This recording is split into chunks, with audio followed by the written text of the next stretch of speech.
What these next few videos are going to be comprised of is how to saw up logs to get the wood you want. Now, if you're a high volume sawmill that's been in business for years, you probably know most of this stuff. These videos are aimed at several different groups. One is if you've had a sawmill for a while and still trying to figure out how to saw logs effectively, you can get a lot of information out of this. If you're thinking about buying a sawmill, you certainly can get some information out of this and these few videos that are coming to show you what you're up against and how to set up a sawmill and how to operate it and how to saw your logs. If you are a woodworker, it's a good idea to know how your wood that you're building cabinets out of was sawed up so that you know how to pick your lumber that will fit your project. So woodworkers will get a lot out of this too. So stay tuned. I think you'll enjoy these videos. Well, it's raining outside. 5 days of raining they got forecast for us. So we're going to come in here and talk a little bit about when we got access to a sawmill, how we would cut wood up. A few things you need to know about just wood, and the other part is how would you go about sawing a log up. That's what this is going to be about. So the important thing is that wood is all about grain direction. Trees grow upright, and the grain is like a bunch of hollow straws going up and down it. When we use a chainsaw, we cut cross grain to it to cut it off from the stump and cut the limbs off on the thing. Now, you will hear people that took and they will use a chainsaw mill to cut slabs out of a piece, and they're cutting with the grain. That takes a different chain than it does to go cross cut, or a different cut on it. So be aware of that when you start trying to go down a log. It don't cut very efficient with a regular cross cut chain on the thing. The difference is a cross cut chain is ground to 30 degrees and a chain to cut long grain is just ground to 10 degrees. So different cut on the chainsaw chain. If we're going to saw this log up, I got several choices. One, I can use a bandsaw mill, which is probably the most common sawmill out there nowadays. And the bandsaw mill cuts about a 1/16 or a little more wood out every time it goes through the cut. So you lose that to sawdust. Well, if you're cutting a log that is 2 feet thick and you're losing a 1/16 per cut and you cut it into 1-inch pieces, that's 24 pieces of wood. At times 1/16 you lost the sawdust out of that log. Well, that's just part of doing business. But if you use a chainsaw mill to mill slabs, every cut you cut, you're cutting about a 1/2 inch of wood out of that log. So how many ever slabs you make, you're losing a 1/2 inch and a 1/2 inch more than a 1/2 inch. You can grind up a lot of log with a chainsaw mill. Now, if you happen to have one of the old blade mills that use 48 or 52 inch blades, they usually cut about a 1/2 inch of wood out also that you just lost. So bandsaw mills are a little more efficient, waste less wood, you end up with less of a sawdust pile. But there's different ways of cutting things. But we're always going to cut on the sawmill, we're going to cut with the grain as we lay the log on there. The only time you ever see anybody cutting with a sawmill cross grain is they're trying to cut cookies off of a log. And that's cross grain, and that's for a special purpose and not done very often. We'll talk a little bit about quarter sawing lumber, but most lumber is done flat sawing. Let me explain. One thing here, this is a big pine log, loblolly pine, yellow pine. It's been laying outside in the weather for about a year. What you're seeing right here is pine sap that's oozed out and dried. When you cut these logs fresh and you're bringing them home, they just bleed this syrupy stuff all over my trailer that takes a while to wear off, and you can see it was bleeding out this log. So if you were going to take this log and go put on your sawmill and start cutting it up, One thing you want to do to make your lumber seem more professional and better quality is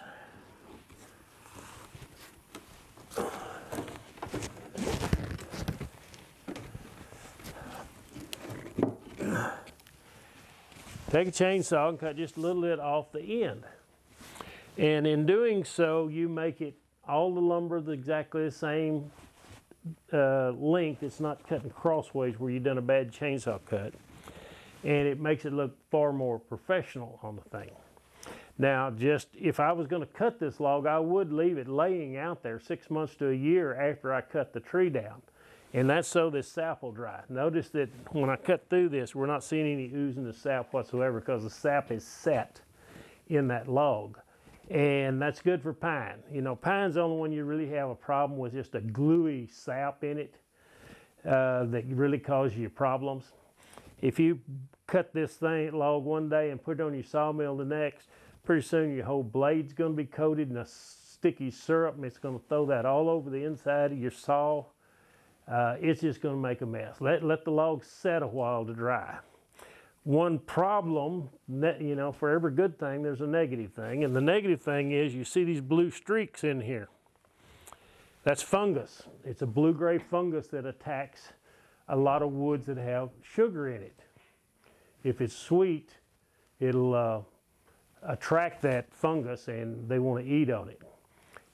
It discolors it. You see, if you're cutting hackberry or maple, very white woods, if you leave them lay on the ground very long, this blue-gray fungus will attack them and discolor them. There's a way of dealing with it. If you really want to get rid of it, the cure is you go get your big jug of bleach and you pour in a pump-up sprayer and you go spray the end of these logs and all around them, and it'll kill that fungus, and you'll end up with white wood. Question is, do you want to go to that trouble? I usually do on hackberry because I want it to be finished as white. But that's probably the only wood I go to that trouble with. It's up to you how you want to do your logs. If we're going to cut up this pine log, this is a good one because notice a couple of features around it. It's almost perfectly round. It's not oblong. It don't have bark inclusions on the thing, so it's going to make some good quality pine boards. You do see one problem right here. When good loggers are cutting logs for sawmills, not tree guys. You know, guys that cut arborists that cut trees down, they're trying to get rid of the tree. They're not really thinking about making a sawmill log out of it. So they cut by doing a back cut and then coming in and cutting it, and it ends up breaking off and pulling fibers out of the log as it falls over. Well, you get a good logger out there that's cutting these logs up for a sawmill, he's going to use a different type of cut to where he goes in and he cuts his heart out before he lets that tree fall on the side. This is kind of waste wood out here. So they make sure this doesn't happen. This is literally pulling fibers of the wood out of it during the falling of the tree. So it makes a problem when you start cutting up lumber.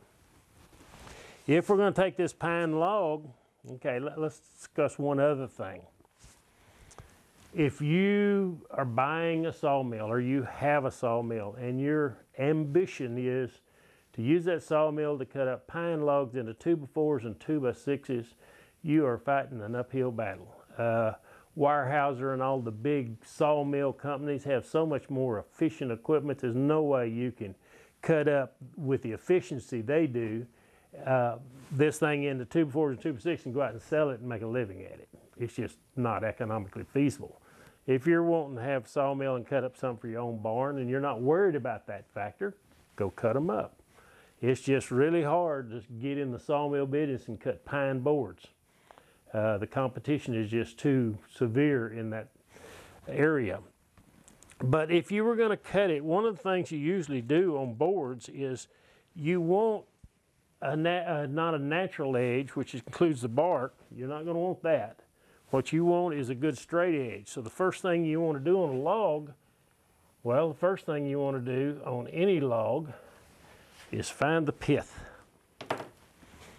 Here's why that's important. If I take this log and say it's got a bigger bailed end on this end. When I set it on the sawmill, that bigger bailed end is going to tilt that log upward. All right, now if I start cutting level, I'm going to be cutting through the pith most of the way through that log. The problem with the pith is it will destroy the lumber that it's attached to. So the first thing you want to do is you want to find the pith on both ends, and you want to set it on your sawmill to where that pith is lying. You don't care what the log is, you just want that pith where it's horizontal to the bed of your sawmill. Then when you cut it, all your pith's going to be in one board going down there. Well, it depends if it's a 2x4 or larger. Anything smaller, it may be more than one board. But make sure the first thing you do when you lay that log down is line that pith on the sawmill. So go through it, because here's why. This piece of bald cypress. You see the pith on that? Shows up better on this end. Pith on that, and that log is cracking around it because this is softwood. Pith on any log is a different type of wood. It's what was originally this little short tree that grew into a big tree, and that wood is different. It's harder and doesn't shrink as much. And so what you get always is the white wood trying to shrink and not being able to against that pith. So when we cut lumber out of this, we want to avoid including that pith in any lumber if we don't want it to crack. Otherwise, we're in for some pretty bad cracks in it.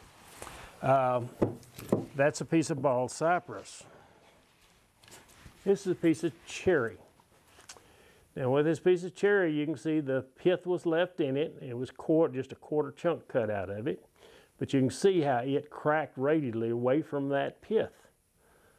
And it will not be any good. What would be good if I was cutting lumber, I would cut it here and basically disregard that pith there, but cut all my lumber up there away from the pith.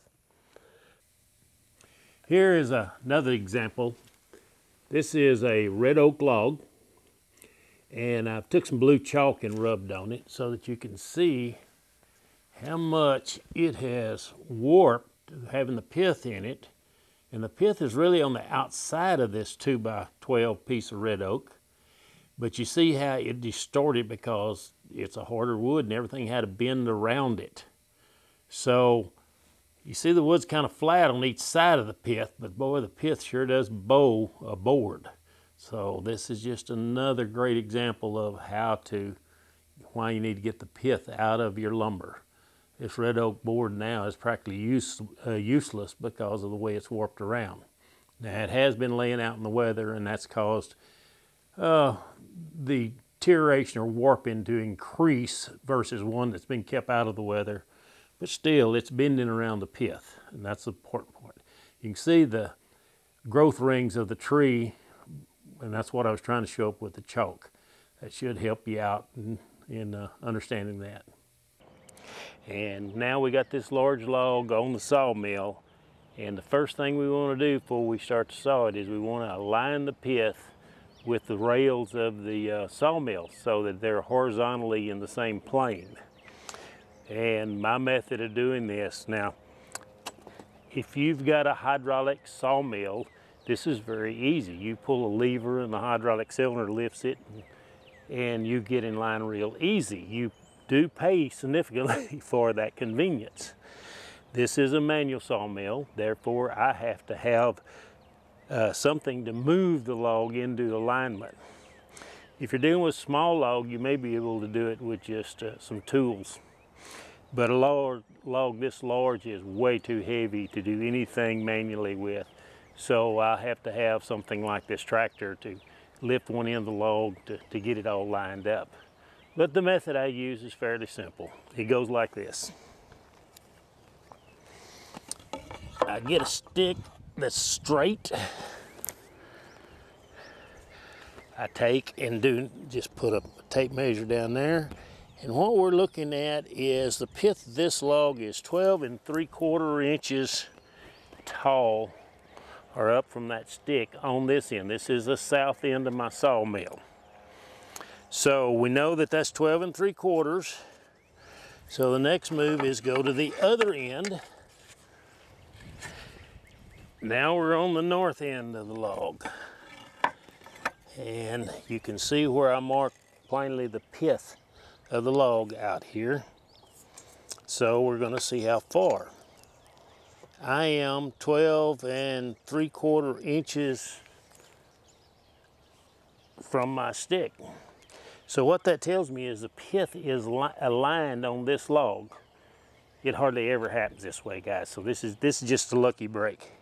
So right now the pith of this log is in alignment. So now we can stop doing this and get into real cutting. I'll clamp it down to where it can't move. Sawmills create quite a bit of horizontal thrust when the blade is going through there. So you want to make sure you got this thing strapped down so it doesn't roll and bind your blade. So we'll do that next and we'll start cutting.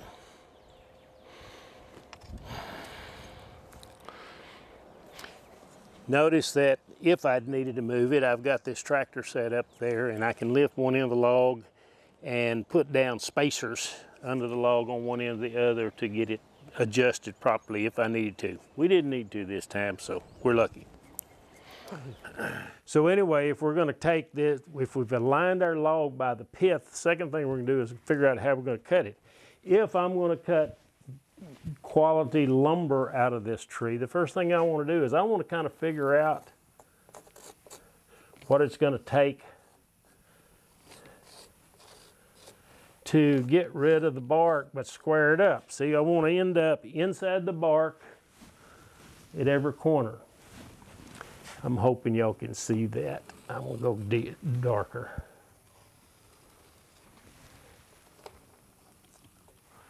So if I'm going to cut lumber out of this thing, the first thing I do is start cutting down through there. And I can take one big hunk and throw it away. I can take this big a cut on the first one and just throw it away.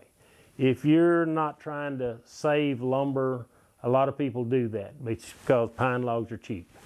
But if you're not, you would come in and you would cut 1x boards through here. You would roll the log. You would come by and you would do the same thing here, or just take the whole chunk and throw it away. And then you would roll the log.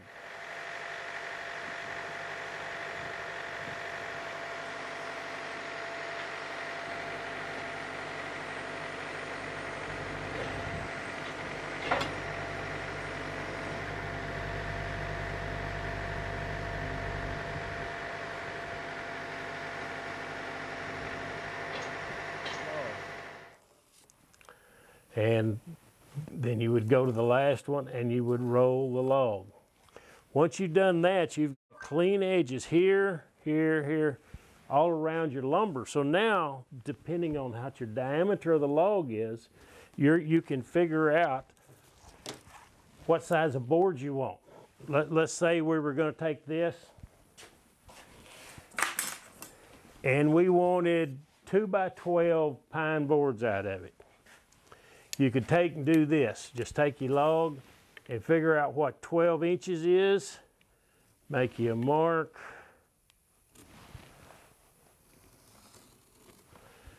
That is 12 inches across there. And then we will end up with some basically 2x4s at 3 3/4 inch left on the thing. So since we had this side up the last cut, all we need to do now is we need to cut it here so that we got 12-inch log. Then we're going to roll the thing. That would be flat. What we're going to do is stand it up in this configuration, and then we're going to start cutting our 2x12s off of this thing. I keep talking about rolling the log. When we're dealing with these large logs like these, they are a job to roll. And I have a manual sawmill, but if you have a hydraulic sawmill, it's not near of a challenge. You just push it over. But earlier, as I was explaining how if you square up a log and then you want to make a particular size lumber out of it, that you would make some huge cuts through it, then roll it to finish cutting lumber of 2x12s or 2x4s. One thing you got to remember about that process is, if we start running our bandsaw through here this way and we cut each of these and just leave them laying on top of each other. That's how we would go about it. The trick on the thing is, as we roll this log up, we've got to put a band around there and roll. There's 3 pieces here. You've got to roll all 3 of them at one time and hold them together. Actually, that works better for me on my manual sawmill, because I'm going to flip it with a tractor that's got a chain around it that's holding all these together. If you have a hydraulic sawmill, you've got to challenge yourself. One, you can roll the log, but you can't keep them together. So you would have to go put a cargo strap or something around these individual pieces in this plane, so that you could roll them to this plane to start cutting them into 2x4s or 2x12s. And then you can take your strap off on a thing. So if you use that method, be aware that even a hydraulic sawmill don't solve all your issues. And in one way, the manual sawmill takes care of itself on that, rolling the log pieces up so that you can start cutting stuff off of them. So hopefully that's helpful in explaining that. This configuration, and then we're going to start cutting our 2x12s off of this thing. We're getting 2x4s here basically, but 2x12s here, and you would cut all the way down. Now what's going to happen, we got our pith there, so that 2x12 is going to be a problem one, but a lot of times people will take and cut little pieces out of the side of it and still use the good lumber on it. But they'll keep cutting until they get their 2x12s out of there, if that's what they're doing. If they're doing 1x boards, you're going to be cutting 1x's down through here. So this method of trying to gauge one square log up first and then figure out what size you want your boards, if you wanted all 2x4s, you would make a mark here, here, here, and then when you cut it crossways, it would be all 2x4s. So different ways to cut it, but it's a pine log going to be made into boards for structural lumber, versus what we're going to talk about some more here is mostly hardwood. All right, if that's a pine log, that's what happened. Now notice we've got a nice log here. It's round, it's solid, it's a good log to cut.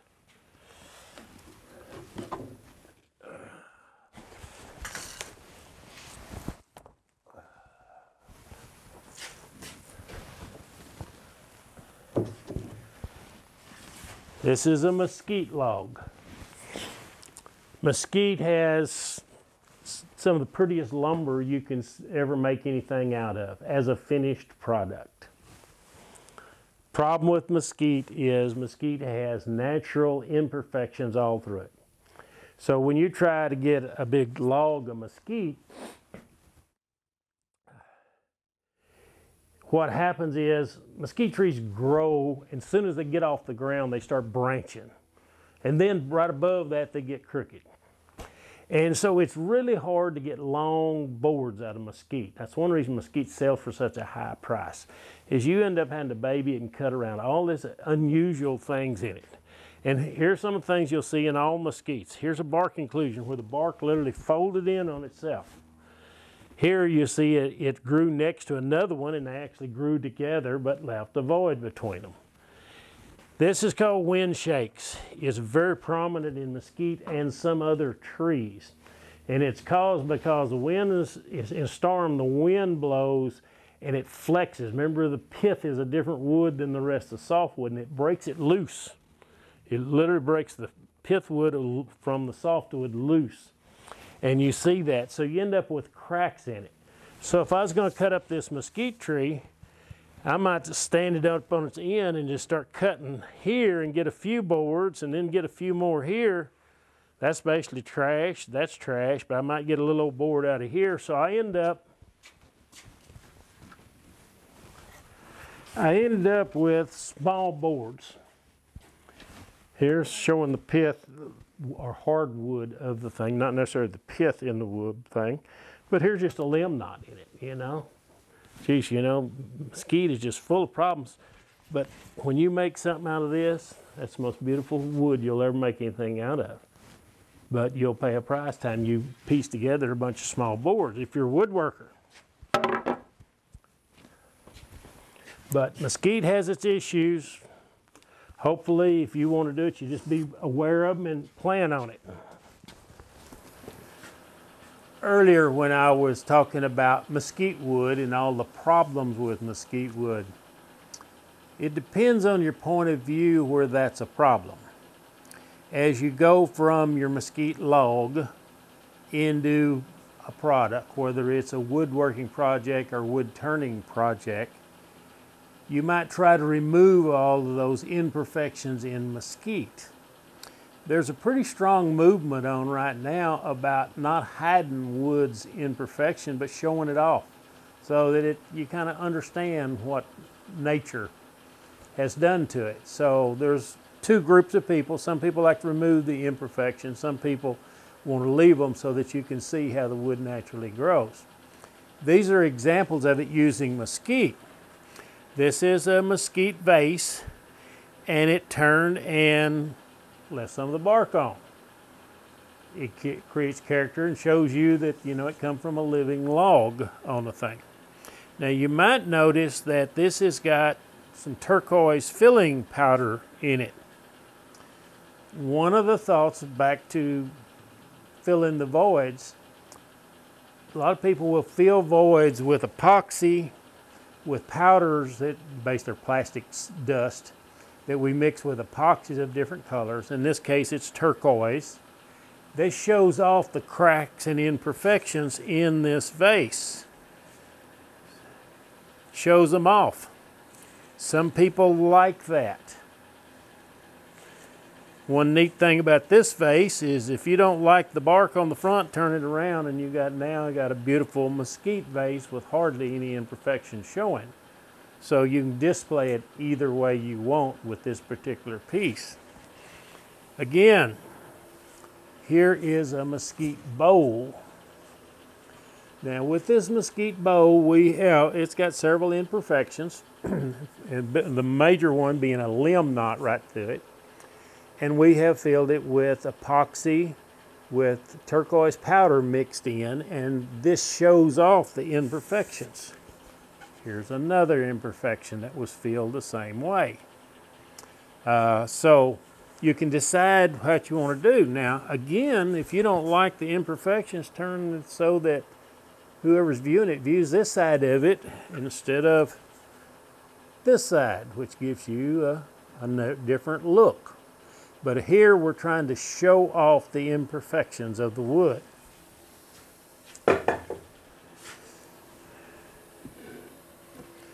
In this case, we've got a mesquite bowl that's got a big limb knot in it, but we didn't want to show off the imperfections as much.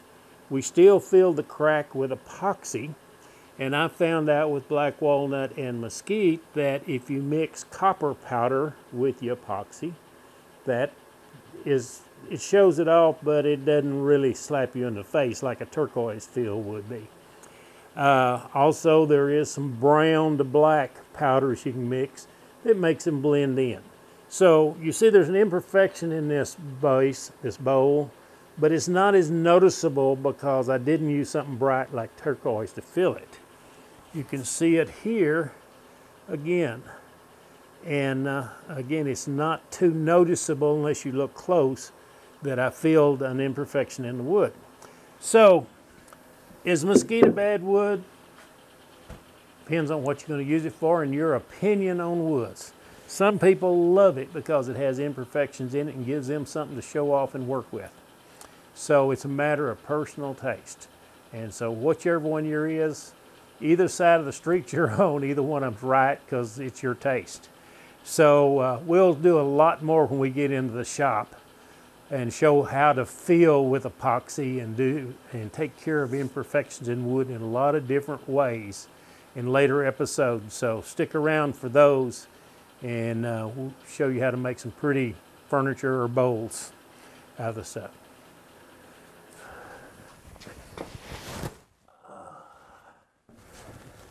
All right, every once in a while I hear people, boy, I'm gonna get me some red cedar, eastern red cedar, which is actually a juniper.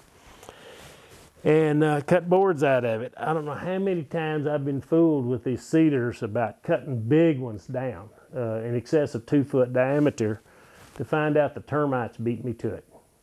This is termite damage. Sometimes this will start because a limb got broke off the top of the tree and water started getting down in there, which invites the moisture, invites the termites in, but they can sure eat the core out of it. Now, one thing about a cedar, they eat the core, but they don't ever eat the wood. I don't know. You know, it's one of them mysteries of life, I don't think. But you can take a log like this. One, when you cut this, always starts at the base, but you don't know how far it goes up in the tree. Sometimes it's just a little bit, sometimes it's a long ways. So you can take one and just take a chance and start cutting you some of the red cedar here, roll it and cut some off here and just junk the middle. Since you've already cut it down, you might just want to do that. One thing that I find annoying about red cedar trees is they got to have 2 to 3 times the amount of little limbs on them as any other trees. Once you cut a tree down, you will spend an hour or so just limbing the thing because it's just full of little old limbs all the way up it. Takes a while to clean it up and get it ready to load up and get to your sawmill. But I done this one time. I cut a 4.5 foot diameter pecan tree down. It had rolled over in the storm. 4.5 foot diameter pecan tree. I was already thinking of how many great tables I could make out of the thing and how I could spald it and make huge slab tabletops out of this thing. So I go out there and I cut this 4.5 foot diameter pecan tree. Inside that 4.5 foot diameter was at least 2 foot of termite damage. There was hardly any pecan left in that thing, but from outside appearance, you couldn't tell that. That probably contributed to the roots rotting and blowing over in the storm like it did. So you never know what's inside the tree till you cut it down, but if you cut it down, you got a problem. You just salvage what you can out of it on the sawmill.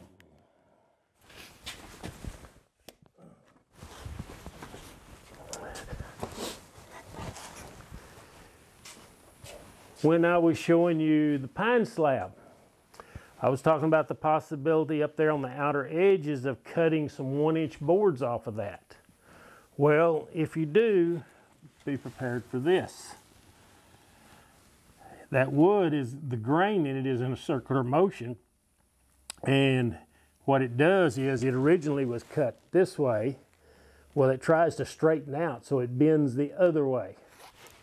When you look at the grain on the thing, the grain goes this way around the log, and it tries to straighten that grain out when it starts to dry. And so you get this a lot when you try to make wide boards out of the outside of a log. Not to mean you can't save that wood, but one of the ways you deal with that thing is just rip them right down the middle before they have a chance to warp, and that relieves a lot of the stress, and they'll be a lot flatter. Then you can plane them. The other suggestion is cut these, if you want 3/4 inch boards, cut them 1 1/4 inches thick, so you got more room to plane those boards down and still be able to keep them and use them.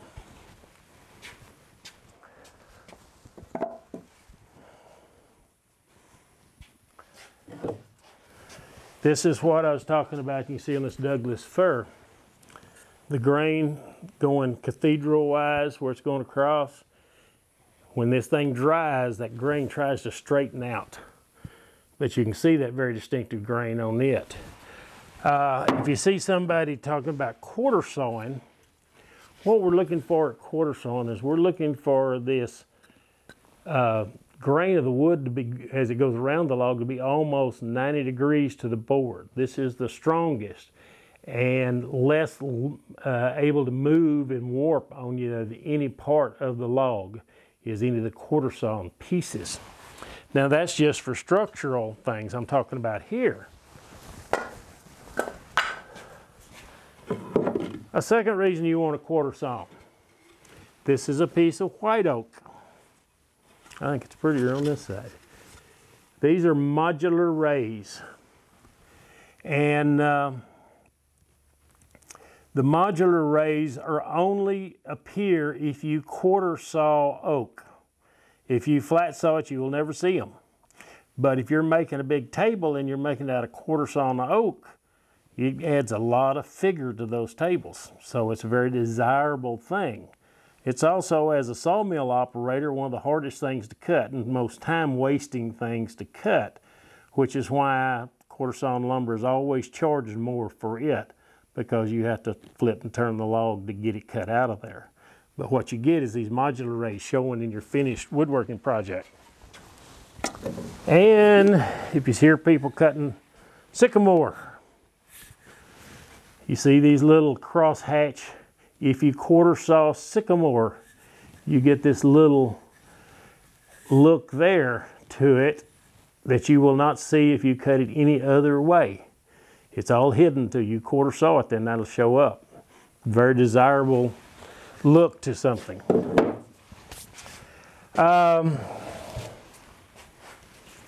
This piece of oak, if I go out and I see this tree and it's growing like this, where it just keeps bending over, and that's the way it's been for, you know, a long time, many, many years, and it continues to grow with a bend in it and continue to grow crooked. When that happens, this wood down this side of the tree is compressed, whereas this side of the wood is stretched. And you'll usually notice when you cut into it, because the pith will be down to the lower part of the log, where closer to the compressed wood on the thing. One of the times that I almost got seriously injured, I was trying to cut a white ash tree that was leaning like this, that we just needed to get down. And I notched it just a little bit on the compression wood side, but as soon as I got just a little bit into this side, the tree just exploded because of stress in it. It tried to flip like that.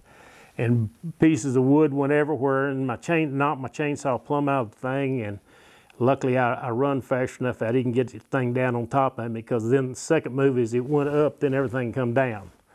So be very cautious when you cut a leaning tree where it's been that way for several years.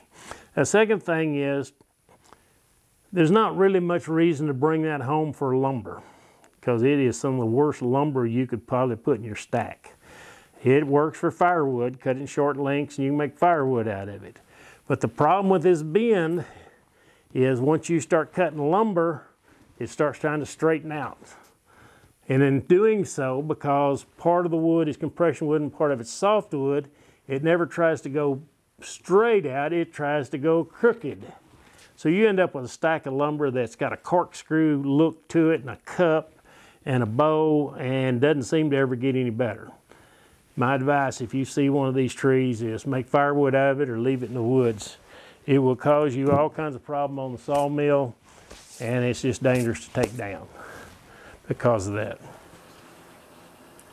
Now this was episode 2, but this is part 1 of a 2-part series. I'm going to extend this a little farther to keep the videos from being too long.